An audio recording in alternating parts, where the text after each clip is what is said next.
मुंबई महापालिकेनं शिवाजी पार्कच्या छत्रपती शिवाजी महाराजांच्या पुतळा परिसराची साफसफाई सुरू केलेली आहे। पुतळ्याच्या बाजूला झाडं उगवल्याची बातमी साम टीव्हीने दाखवली होती आणि याच बातमीची दखल आता महापालिकेने घेतल्याचं पाहायला मिळतंय।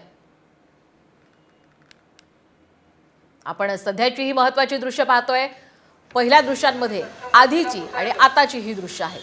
साम टीव्हीवर आपण ही बातमी दाखवली होती। छत्रपती शिवाजी महाराज यांचा पुतळा जो मुंबईतील शिवाजी पार्क या मैदानाच्या जवळ आहे आणि याच पुतळ्याच्या आजूबाजूला झाडं उगवल्याची बातमी आपण साम टीव्हीवर दाखवली होती। महापालिकेच्या माध्यमातून कोणतीही डागडुजी केली जात नव्हती हा सुद्धा मुद्दा उपस्थित केला होता। आता मात्र महापालिकेने या बातमीची दखल घेतलेली आहे।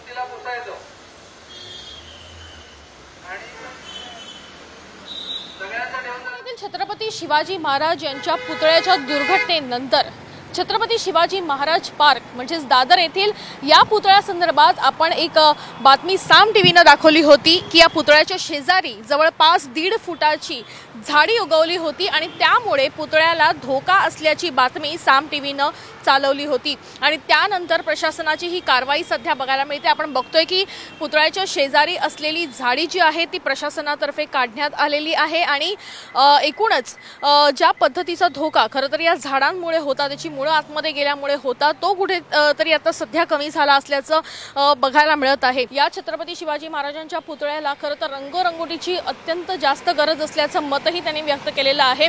त्याच्यामुळे प्रशासनानं याही गोष्टीकडे लक्ष देणं गरजेचं असल्याचं मत जे आहे ते नागरिकांनी व्यक्त केलेलं आहे। कॅमेरापर्सन नितीन सह वैदेही काणेकर, साम टीव्ही न्यूज, मुंबई।